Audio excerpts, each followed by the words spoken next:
안녕하세요, 럭키더키입니다. 오늘은 영문 편지 쓰는 법을 알려드릴게요. 영문 편지 중에서도 아이들과 쓰는 거니까 friendly letter 정도 되겠네요. 그리고 교실에서 활용할 수 있는 모닝 메시지에 대해서도 같이 알려드릴게요. 럭키 더키 TV. 이번 영상은 글자에 관심 없는 친구들, 글자에 관심 갖도록 하는 영상 후반에 말씀드리려는 것이었는데 너무 길어져서 제가 별도로 뺐습니다. 짧게 하는 게 참 힘든데요. 하나라도 더 알려드리고 싶은 마음인 걸로 생각해 주시면 좋을 것 같아요. 바로 본론으로 들어가겠습니다. 영문 편지는 크게 5가지 요소를 갖는다고 생각하시면 되는데요. 이쪽에 날짜가 보이는 곳이 헤딩이고요. 그 다음에 누구누구에게 라고 하는 파트죠.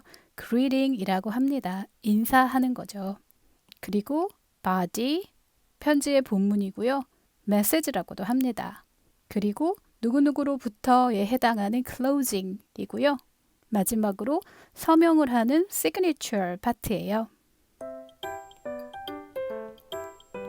이쪽 파트가 heading, 누구누구에게 하는 게 greeting, 본문 내용은 body, 인사하는 거죠. 누구누구로부터 closing이라고 하고요.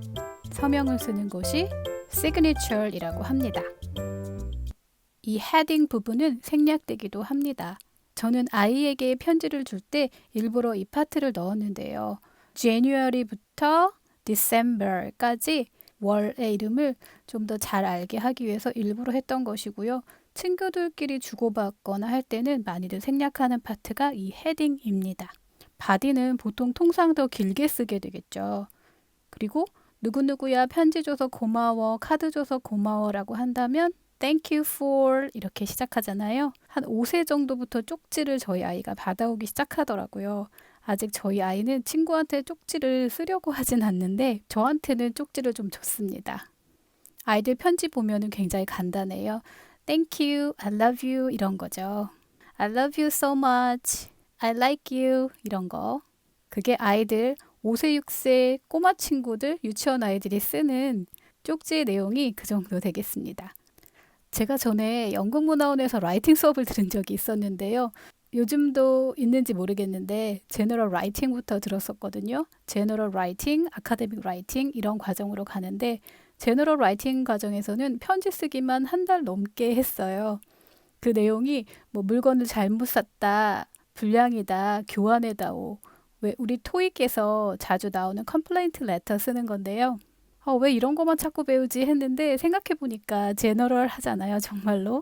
아카데믹 라이팅은 토플 라이팅 같은 거라고 생각하시면 되고요. 이렇게 이메일 쓰기는 정말 5세 아이부터 성인까지 정말로 실제적으로 많이 쓰는 라이팅의 형식이죠. 저도 동료들이 주로 해외에 있기 때문에 이메일을 정말 많이 쓰는데요. 하루에 뭐 수십 통 주고받을 때도 있고 평생을 걸쳐서 쓰는 가장 빈번한 라이팅의 형태가 편지 쓰기 아닐까 생각해 봅니다.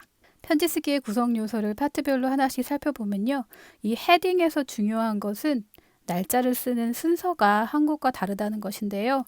여기가 10월 이렇게 되는 거죠. 10월 2일 그 다음에 2020년에서 2월을 써줬어요. 보통 요일, 달, 날, 년 이렇게 해서 외웠던 기억이 나요. 이 순서로 요일은 보통 안 쓰지만 달과 날, 연도를 쓴다면 이런 순서로 해주시면 좋고요. 물론 여기 숫자로 써도 되는데 혼동되더라고요.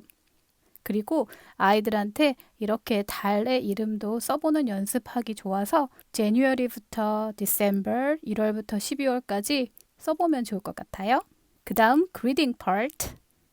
greeting 파트는 누구누구에게 라는 파트인데요. 가장 빈번하게 쓰는 것이 hi 하고 이름 쓰는 형태라고 생각하시면 될 것 같아요. 물론 dear 누구누구라고도 쓰지만 조금 더 hi에 비해서는 딱딱한 느낌이죠. 그래서 누구누구에게 라고 할 때 hi 하고 이름 써주는 형태로 쓰는 게 가장 무난할 것 같습니다. 엄마 아빠한테 한다면 dear mom, dear dad 또는 dear mom and dad. 선생님한테도 아이들이 쪽지를 쓰는데요. 그럴 때는 남자 선생님이면 Dear Mr. Kim 이런 식으로, 여자 선생님이면 Dear Miss 최 이런 식으로 해주시면 되죠. 이거는 경어체에 쓰는 거죠. 그리고 그리딩에서 중요한 점은 이렇게 컴마를 쓴다는 점이에요. 이것은 편지를 쓰는 형식이니까 알아두시고요. 이 컴마를 잊지 않도록 해주세요. 저도 회사에서 동료들한테 가장 많이 쓰는 게 Dear 누구누구, 그 다음에 Hi 누구누구인 것 같고 대부분은 Hi 누구누구라고 쓴답니다. 비즈니스 레터에서도 그러니까 아이들 편지에서는 Hi 누구누구 그리고 커마 이렇게 써주시면 딱 적당할 것 같습니다. 그 다음 body 살펴볼게요. 편지의 body 본문이죠. 메시지라고도 하는데 이렇게 사랑의 표현을 제가 가져와 봤어요. 우리가 흔히 쓰는 사랑의 표현 I love you so much 아주 많이 사랑한다는 거죠. 두 번째는 I love you true and true 너를 정말 끝까지 구석구석 사랑해 라는 거죠. 책 제목으로도 굉장히 유명하죠. 저도 저희 아이한테 첫 번째로 읽어준 책이기도 합니다. 그 다음에 I love you to the moon and back 달나라를 갔다가 돌아올 만큼 사랑해 라는 것이죠. I love you to the moon and back 예스러운 느낌도 나고 좀 유치한 느낌도 나지만 사랑은 원래 유치한 거죠.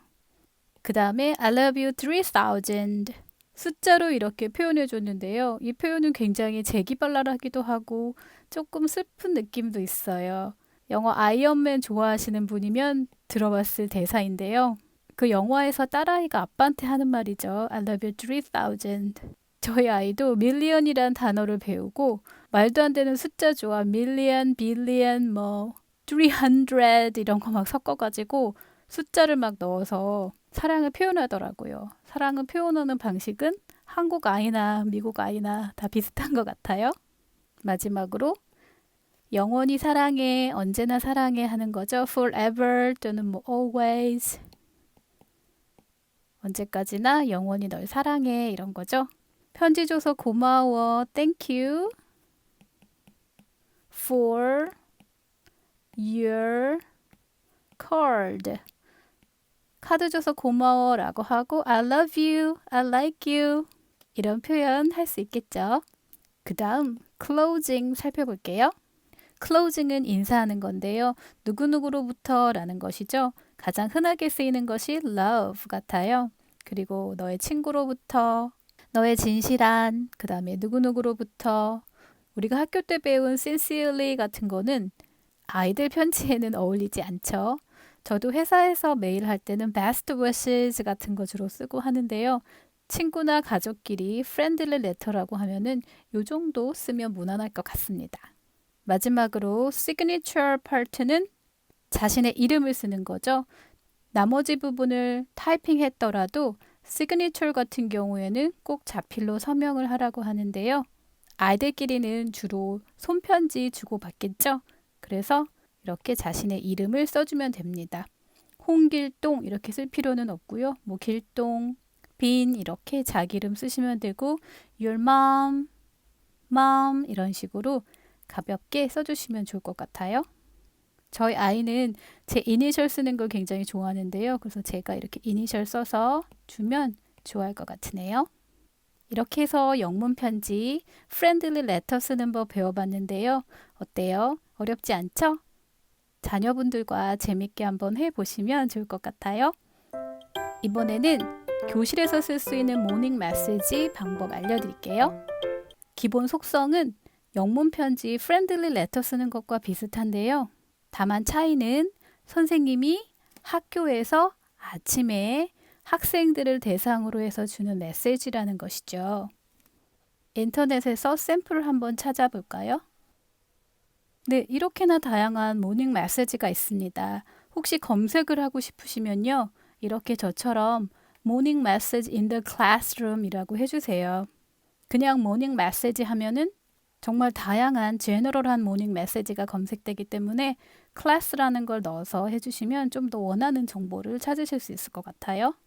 정말 다양한 메시지가 있죠. 이렇게 아이들을 시켜서 읽어보게도 한답니다. 글자 교정을 하게 하기 위해서 쓰기도 해요. 어제 배웠던 내용을 정리하기도 하죠. 이렇게 선생님이 아이들한테 읽어주는 거죠. 선생님이 쓰고 선생님이 읽어주고 선생님이 다 하는 겁니다. 제가 랭귀지 익스피리언스에서 설명드렸던 것처럼 엄마 아빠가 다 쓰고 엄마 아빠가 다 읽어주고 그 다음에 아이들하고는 퍼즐놀이 정도 하는 것, 그렇게 하는 방법이 5세나 6세에게 적합한 라이팅 방법이죠. 무작정 막 쓰게만 한다고 해서 라이팅이 느는 건 아니고요. 다만 이 형식에 익숙해질 수 있도록 좀 힘든 점은 부모님이 도와주시고 진행하시면 괜찮을 것 같습니다. 제가 교실에서 썼던 모닝 메시지 형태 하나 가져와 봤는데요. 아주 쉽죠. 보통 수업 시작하는 루틴이 있어요. 기분을 물어보고 happy, sad, angry 막 이렇게 물어보는 거죠. 그 다음에 어떤 요일인지 days of the week 물어보죠. 그 다음에 날짜를 말해봅니다. 한꺼번에 쓴다면 요일, 달, 날, 년도 이런 방식으로 쓰죠. 그리고 Dear Class 하고 오늘의 메시지고요. Friendly letter 쓰는 것처럼 이렇게 마무리합니다. 물론 이 형태는 좀 전에 구글링해 보셨지만 선생님에 따라서 정말 다양하게 할 수 있어요. 그리고 이거는 굉장히 초급반이겠죠. 어제 배운 내용을 요약해서 어떤 전문적인 용어를 알려줄 수도 있고요. 일부러 어떤 단어를 틀리게 해서 아이들한테 찾아보게 그렇게 활용하기도 해요. 라이팅 커렉션으로도 이용할 수가 있습니다. 오늘 말씀드린 friendly letters 그리고 모닝 메시지를 통해서 아이들이 무엇을 배울 수 있을까요? 맞습니다. reading direction, 텍스트는 왼쪽에서 오른쪽으로 진행한다는 것, 그 다음에 첫 글자는 대문자로 하고 문장부호로 끝난다는 점, 제일 중요한 것은 내가 말하는 것이 이렇게 문자로 표현된다는 단어와 말과 글의 1:1 대응입니다. 이렇게 단어 사이에 스페이스, 띄어쓰기도 더불어 알려줄 수 있고요. 다양한 사이트 월드를 이렇게 접하게 되죠. 날짜 쓰는 법도 익혀줄 수 있고요. 아마도 편지 쓰기는 가장 손쉽고 평생에 걸쳐서 하게 되는 게 아닐까 싶어요. 제가 어릴 때 해외 펜팔을 했었거든요. 그리고 지금도 업무상 이메일을 굉장히 많이 주고받고요. 또 5세, 6세 저희 아이랑 이렇게 쪽지도 주고받으니까 정말 평생에 걸쳐서 하게 되는 것 같아요. 지난번에 보여드린 퍼즐놀이 형태로 이렇게 라이팅에 익숙하게 해주시면 아이가 파닉스 단모음 정도 단어 조합하고 하면 단어를 쓰고 싶어 하거든요. 그때 사이트 월드와 더불어서 아이들 문자 교육하는데 굉장히 도움되기 때문에 많이 활용해 보시면 좋을 것 같습니다. 이러한 간단한 편지 쓰기는 초등교육과정 5학년에 나옵니다. 5학년부터 다양한 쓰기 교육을 받게 되는데요. 5세가 쓰는 방법은 이렇게 하시면 되는 거죠. 앞으로 더 유익한 내용으로 찾아뵐게요. 감사합니다.